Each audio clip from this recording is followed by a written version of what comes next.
For being with us, Mr. President. Well, good morning, and I picked a very, very special day because it's Melania's birthday. So I said, let's do it on Melania's birthday. So happy birthday to Melania. All right. Hopefully there'll be visits in between, but have you decided on, or do you want to tell us what you got her? Well, I better not get into that because I may get in trouble. Maybe I didn't get her so much. I'll tell you what, she has done. I got her a beautiful card. You know, I'm very busy to be running out looking for presents, okay? But I got a beautiful card. There's some beautiful flowers, and she did a fantastic job with France. I tell you what, the people of France were spellbound by what happened with their great president who just left, Emmanuel, and he is a wonderful guy. And, you guys really got along great. You guys got along great. We did, and you know, they are both terrific people, and Brigitte, and we had a fantastic time, and much more importantly, we accomplished a lot. We really accomplished a lot, more than anybody knows. You'll be seeing what we accomplished. Well, give us a hint. Give us a hint. Well, I think we really came to recognize the. You know, I can say it from my standpoint, but he is viewing, I believe, Iran a lot differently than he did before he walked into the Oval Office, and I think that's important. He understands where I'm coming from with respect to Iran. Iran is a real problem for this country. The president made a horrible deal. When I say the president, I'm talking about past administration, made a horrible deal, giving $150 billion, given $1.8 billion in cash, in actual cash, carried out in barrels and in boxes from airplanes. It's inconceivable, $1.8 billion. And all they do is scream, death to America, death to America. And by the way, they're not screaming it so much anymore. They were screaming it with him. They don't scream it with me. We haven't seen their little boats circling our ships in the ocean lately, because they know if they do circle the ships, they're not going to be there very longer. Right. I want to come back to that a little later, because we do want to see if because you have a big deadline coming up with the Iranian agreement. I do. When it comes to Ronnie Jackson, the word came out from John Roberts, now confirmed, that he is no longer going to be a candidate to lead the VA. In his statement is this: the allegations against me are completely false and fabricated. If they had any merit, I would not have been selected, promoted, and trusted to serve in such a sensitive and important role as physician to 3 presidents over 12 years. In my role as a doctor, I have tirelessly worked to provide excellent care for all my patients. In doing so, I have always adhered to the highest ethical standards. Last night, the report was you had a huddle. Is that what you decided last night? Is that what all of you decided? Well, I even told them a day or two ago. I saw where this was going. And, you know, they're very upset because Mike Pompeo, who was, again, first in his class at West Point, top in his class at Harvard Law School, a brilliant guy, a great guy, and somebody I get along with very well. You know, Mike got through, and they thought they had him stopped. The Democrats are obstructionists. It's horrible what they're doing. They're not approving people. They're taking them out to the maximum 30 hours. That's a lot of time, 30 hours, to interview people that are going to be approved. I mean, they go 30 hours and then people all vote.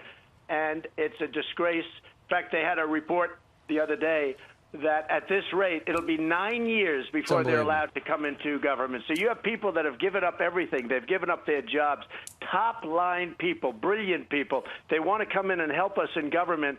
And Chuck Schumer and the group take, you know, years to approve them, years. We have judges that are waiting, top-of-the-line people, the best people in our country. And by the way, they're going to be approved, but they take them out till the very, very end. And they said over 9 years before they get approved. But Mr. President, every little trick in the book. Mitch McConnell could keep them 7 days a week until they reach their 30 hours and make them, these men and women, stay until this gets done. Why won't he do that? Well, he should be doing that, and I think he will be doing that, and he should be doing that. Honestly, the Republicans, look, we have some absolute warriors. We have, when I just watched your show, Jim Jordan and Mark Meadows and Matt Gaetz and DeSantis and so many, Corey Lewandowski. We have Diamond and Silk are warriors, by the way. How about Diamond and Silk? They become amazing. You know, that started off like somebody was talking about them on the Internet. There were these 2 women, these 2 beautiful, wonderful women. And I said, well, let me check it out. It took me about 2 seconds to say stardom. It's incredible. So Diamond and Silk, these are all warriors. We have great people in the Republican Party. And I think that in one way it's showing how bad, how obstructionist these Democrats are. It's a disgrace what's happening. Do you think the obstructionists win, though, if Dr. Jackson says these allegations are baseless and they're just attacking him? This is not true. He served our country, but yet he's still withdrawing his name. So does the obstructionist win when your nominees don't fight back? Well, I could say yes. I can also say no, because Doc Ronnie, we call him Doc Ronnie, we call him Admiral Ronnie. He's an admiral, highly respected, a real leader. And I watched what John Tester of Montana, a state that I won by like over 20 points, really, they love me and I love them. And I want to tell you that John Tester, I think this is going to cause him a lot of problems in his state. He took a man who was just an incredible man, respected by President Obama, gave him his highest rating. You saw what President Obama said. Yeah. President Bush, he was the doctor to President Bush, to President Obama and the family. He's been my doctor, and he runs a fantastic operation. They have many doctors, and they run a fantastic operation. And honestly, I said it to him. He didn't come to me. I said, Doc, you run a great operation. How do you think you do at the VA? Now, we can talk about experience, but the VA, when you think about 13 million people, sure, you could take the head of the biggest hospital corporation of the world, and it's peanuts compared to the VA. So nobody has experience. It's a big monster. And I'm really proud of the job we've done for the VA, because we're working right now on choice, and really big. But we got rid of so many rules and regulations that made it impossible. And we're really doing great at the VA. But I want somebody that's going to be great. He would have done a great job. He's got tremendous heart. Any idea who you might... These are all false accusations that were made. These are false. They're trying to destroy a man. By the way, I did say welcome to Washington, welcome to the swamp, welcome to the world of politics. Sure. But for John Tester to start bringing up stuff like Candyman and the kind of things he was saying, and then say, well, these are just statements that are made. Right. There's no proof of this. And he has a perfect record. He's got this beautiful record, unblemished. His son is a wonderful boy, goes to Annapolis at the top of his class, one of the finest cadets. For him to be doing this to this man and this family, I think John Tester has to have a big price to pay in Montana, because I don't think people in Montana, the admiral is the kind of person that they respect and admire, and they don't like seeing what's happened to him. Well, the admiral has officially thrown in the towel. Any idea who you might nominate next? I do, actually, but I better not give it. Maybe we'll do it on my next call. I do. I think we're going to have somebody great. All right. Somebody that's more... look, the admiral is not a politician, which is what I liked, by the way. Is your nominee somebody in politics right now? Somebody with political capability. Yeah. All right. Meanwhile, let's talk a little bit about your former FBI director, James Comey, who you fired. He was on TV last night. He said, I did a great thing for the American people by firing him. Well, he says he's not a leaker. He disputed what Anderson Cooper had said. But what's interesting is we've learned through Catherine Herridge's reporting is that apparently the guy he gave the secret memos to, Dr. Richmond at Columbia University, he had this special government employee status where he had, he could look at secrets. He had a badge to the building. And also, apparently, the memos were leaked to a wider group of people, or at least two, maybe three, including former U.S. Attorney Patrick Fitzgerald. Your opinion on what Mr. Comey is doing on his book tour and the fact that he had a special friend at Columbia University with an FBI badge? Look, Comey is a leaker and he's a liar. And not only on this stuff, he's been leaking for years. He's probably been using his friend, the so-called professor, who now turns out to have FBI clearance, which he never said. He even lied about that, because he never said that in Congress. He said he gave it to a friend. And he gave it to a friend to leak classified information. It's all classified. It was totally classified. So he did an illegal act. And he said it himself, in order to get a special counsel against me. So the special counsel, and by the way, and Intelligence Committee and everybody else has found no collusion. There's no collusion with me and the Russians. Nobody's been tougher to Russia than I am. You can ask President Putin about that. There's been nobody. Between the military and the oil and all of the other things that I've done, the aluminum tax, they send us a lot of aluminum, and I put tariffs on aluminum coming in. The 60 people that we sent out, the 60 so-called diplomats, nobody's been tougher. Nobody's even been close to as tough as me, and we hear this nonsense going. So there's no collusion whatsoever. Well, Comey, what he did, Brian, was terrible. He leaked classified information in order to try and get a special counsel. He says it wasn't classified, Mr. President. He says it wasn't classified. Oh, it's totally classified. And he also leaked the memos, which are classified. Nobody unclassified them. And those memos were about me, and they're phony memos. He didn't write those memos accurately. He put a lot of phony stuff. For instance, I went to Russia for a day or so, a day or two, because I own the Miss Universe pageant. So I went there to watch it because it was near Moscow. So I go to Russia. Now, I didn't go there. Everybody knows the logs are there, the planes are there. He said, I didn't stay there at night. Of course I stayed there. I stayed there a very short period of time, but of course I stayed. Well, his memo said I left immediately. I never said that. I never said I left immediately. So he said, and you know the funny thing, he does these memos, and then fake news CNN, who's a total fake, you know, they give Hillary Clinton the questions to the debate. Nobody. Can you imagine, by the way, if you gave me the questions to a debate? They would have you out of business, and they'd have me, you better get out of this campaign with that. They don't even bring it up. I mean, CNN, fake news CNN, actually gave the questions. Yeah, but don't worry about them.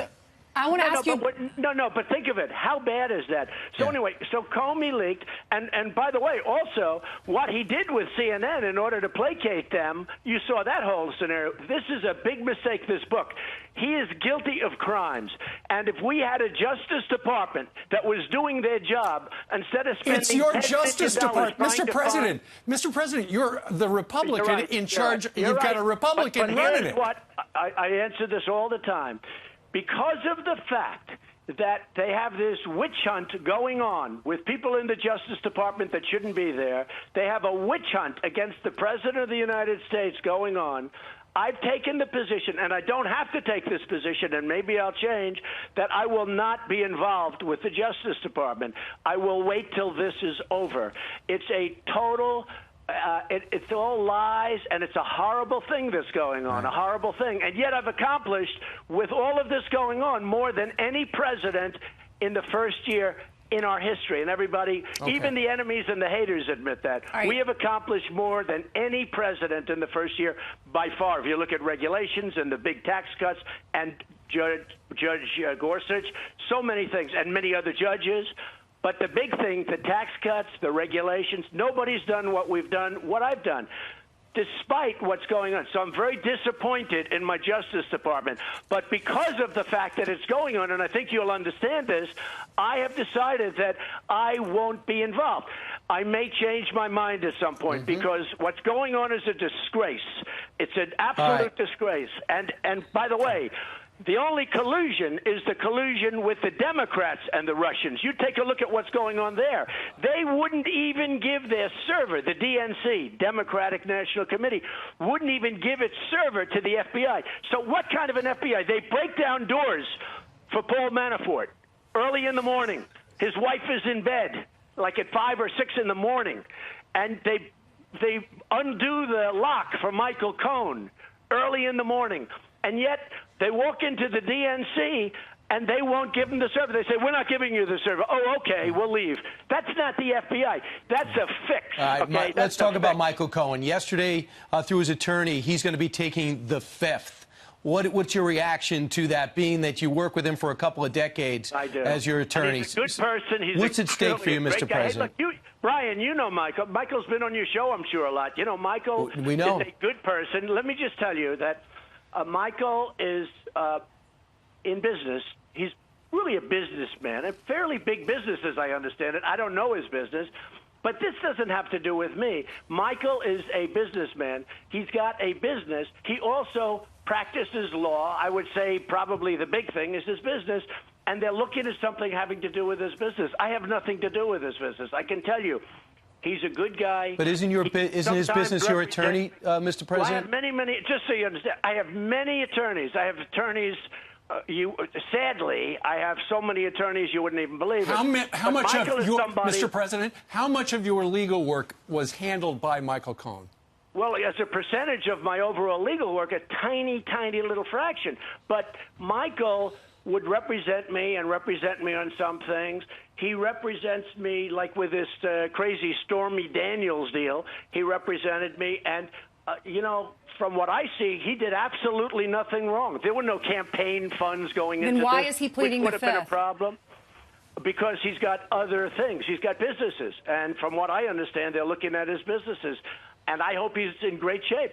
Yeah. But he's got businesses, and his lawyers probably told him to do that. But I'm not involved, and I'm not involved. And I've been told I'm not involved. Okay, it came out of the newspaper. Mr. President, I've been told I'm not involved. We want to get to Kanye West. He tweeted that he loves you, that you're his brother, and he's got good taste. The left goes ballistic. What's your reaction? Yeah, well, they do. I have known Kanye a little bit, and I get along with Kanye. I get along with a lot of people, frankly. But Kanye looks, and he sees black unemployment at the lowest it's been in the history of our country, okay? He sees Hispanic unemployment at the lowest it's been in the history of our country. He sees, by the way, female unemployment, women unemployment, the lowest it's been in now almost 19 years. He sees that stuff, and he's smart. And he says, you know what? Trump is doing a much better job than the Democrats did. And by the way, if they ever got in and started putting back all these rules and regulations where you can't breathe, where businesses go out of business, our country would be in big trouble. And had I not gotten elected, Hillary would have come in. She would have added more rules and regulations. We would have been out of business because you saw what was happening. We were going down. Right. Yeah, and a couple of things. On top of that, there's a bigger picture. Kanye West comes out, regardless of what he says, he doesn't have anything personally against you. He likes you, even if he doesn't agree with everything. Then he has other people in the black community, like Chance the Rapper comes out and says, black people don't have to be Democrats. Have Republicans done a bad job ignoring the black community up until now? I think it was just a custom. People don't realize, if you go back to the Civil War, it was the Republicans that really did the thing. Lincoln was a Republican. I mean, somehow it changed over the years. And I will say, I really believe it's changing back. Remember, I was going to get no black votes. Right. I was going to get none. Well, I got a lot. I've got a lot of support. I should have gotten much more. Now, in fact, I used to go around saying, what do you have to lose? I'd say that at speeches. Remember, I'd go into a stadium. I'd talk about the African-American vote. I said, the education is not good. Obviously, the law enforcement in your community, the crime is at levels that nobody's ever seen before. I'd go through like 7, 10 stats. I'd say, vote for me. What do you have to lose? Right. So now they voted for me. Crime is way down.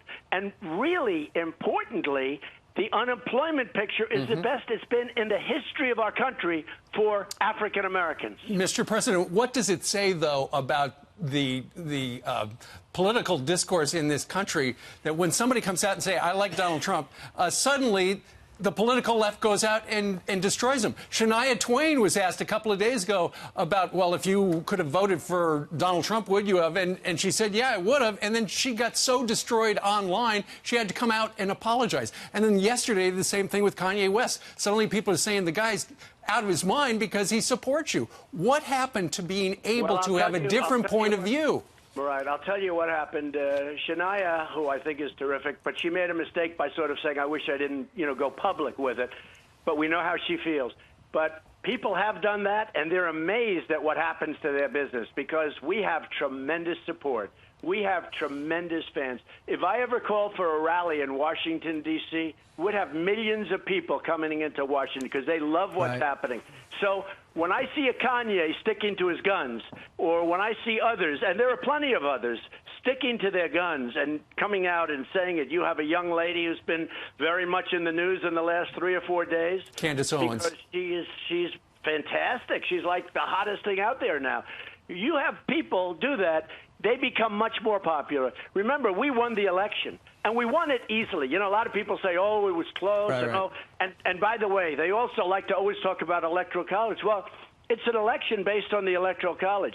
I would rather have a popular election, but it's a totally different campaign. It's as though you're running, if you're a runner, you're practicing for the 100-yard dash as opposed to the 1 mile. The Electoral College is different. I would rather have the popular vote because to me, it's much easier to win. It's a totally different set of goals as opposed to Electoral College. But we have an Electoral College. Right. I got 306, and she got, 223. So remember, there was no way to break 270. I heard that on CBS and NBC and ABC. They're all fake news. I heard that for so long, and CNN. But I heard that for so long. There is no way. So what they're trying to do is suppress the vote. Everyone goes home and says, you know, I really like Donald Trump. But I've watched on the news, and they don't know it's fake news. I've taught them it's fake news. I've watched on the news that he can't win. So let's go to a movie, darling, and then we'll come home and we'll watch. And you'll find out in the midterms whether they go with the darling home or they go to the movies. Well, I think let's talk about. They do better than people think in the midterms. Mr. President, because, you know, it's the economy is so strong and jobs are so good that I think we're going to surprise. You know, we won an election yesterday in Arizona. Nobody talks about it. They had these massive booths set up for CNN and everybody. They had these big booths set up because they were hoping, you know, they spent a fortune on the Democrat, and the Republican won. Let's go. But Mr. President, you could argue that the midterms are going to be decided on big things like a meeting that you're going to have one-on-one with Kim Jong-un. How much are you looking at the summit that starts tomorrow with South Korea to look at what you're going to be doing when you sit down with North Korea? And on top of that, we know that it's confidential, but can you give us any more information on the one-on-one that Mike Pompeo had with Kim Jong-un? A lot of people are hungry for some details.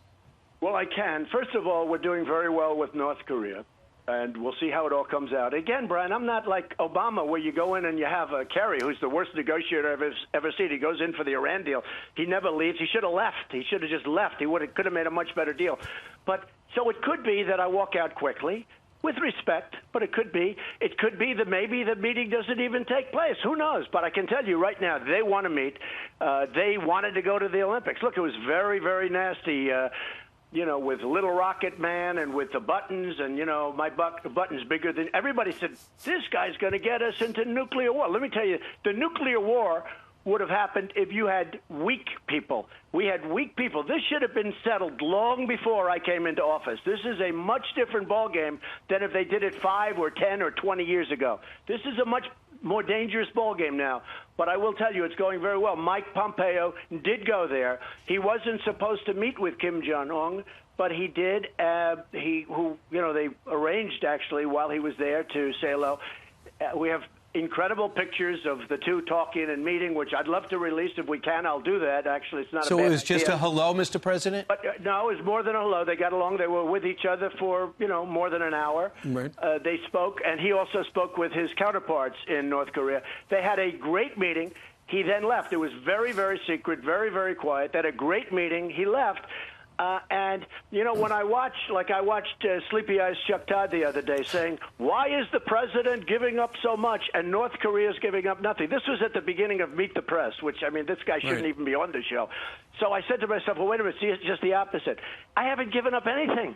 I haven't even talked about it. I haven't given up anything. When are you going to meet with him? I'm giving up much. They've given up denuclearization, testing, research. We're going to close different sites. And I'm saying to myself, wait a minute. All of these things he's given up, and we haven't even really that much asked him, because we would have asked him, but they gave it up before I even asked. So I have this guy, fake news. He's on television saying, why am I giving up something? I never gave up anything. The people have to understand how dishonest the news is. And in all fairness to Fox, you guys don't always treat me great, but you treat me fairly. You know, it's not like Fox is perfect for me. They're not. They're tough, but at least it's fair. When you look at some of the others, you look at like a CNN, they'll have a council of 7 people. And of the 7 people, every one of them is against me. I'm saying, where do they even find these people? I'm not your doctor, Mr. President, but I would recommend you watch less of them. I don't watch them at all. I watched last night. I tell you what, I watched Leakin' Lion Comey last night, and I hated to do it. You know, one of the reasons people say you're still looking good, Mr. President. How do you do it? Well, one of the things I've been able to do, which is something I never thought I had the ability, I would always watch. Now, frankly, I don't have time for two reasons. There's too much, and I don't have time. But I would watch, whether it's good or bad, I'd always watch. I have an ability. I don't watch NBC anymore. They're as bad as CNN. I don't. And by the way, I made them a fortune with The Apprentice. Think of that one. I made them, and I did Your nicely alma mater. also.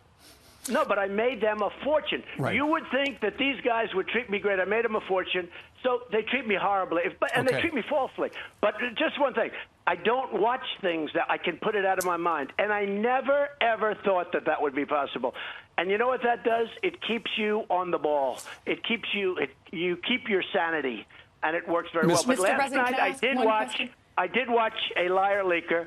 And his performance, by the way, was horrible. And I will say this, Anderson Cooper was surprisingly tough, and he did a good job. He did. Mr. President, real quickly, have you decided on a date to meet with Kim Jong-un? We have a decision to be made. We have 3 or 4 dates, and that includes locations. We have 5 locations. Great.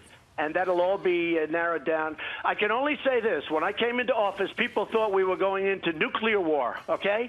And now they're saying, wow, looks like that's going to be taken care of. Mr. I think President, we're doing very well. Let's see what happens. Okay, we're running out of time, but when we came down after your first month in office, and we did that big, famous now interview in the East Room, Ainsley asked you a question to grade your first month in office. Now, fast forward, you've been in office over a year. Last year, you said in the first month, I give myself an A for effort and a C for messaging because you were having trouble, the White House was, explaining what you were doing.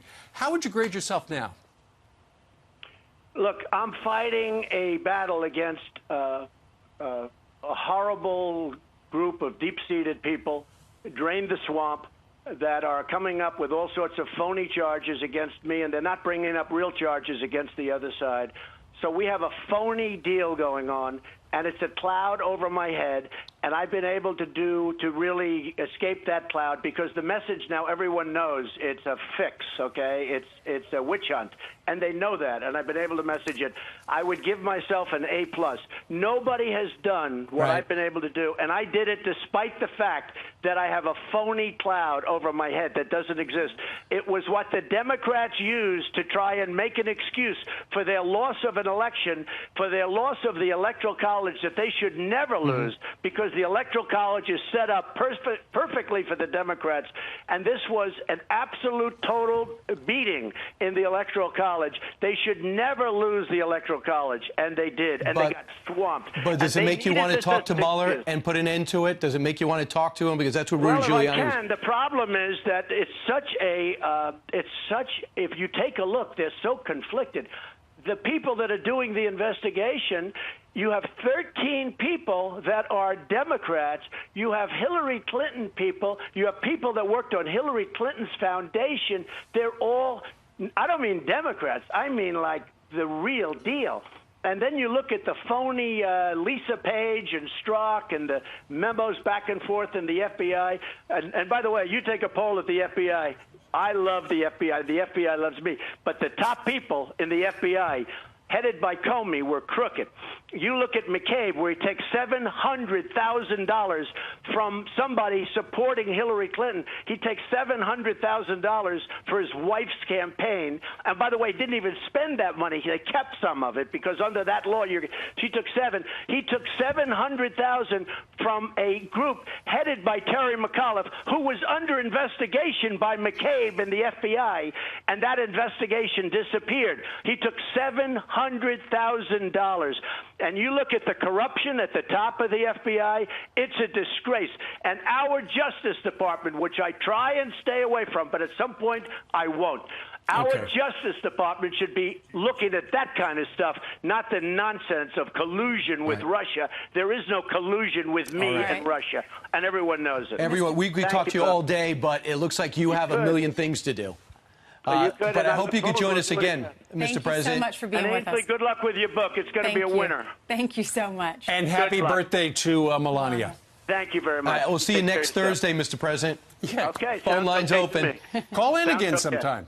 Thank you. Good. Thank you. Bye. Very nice of him to call in. You know, I think he was awake, and he had a lot to say. Right, he's a morning person.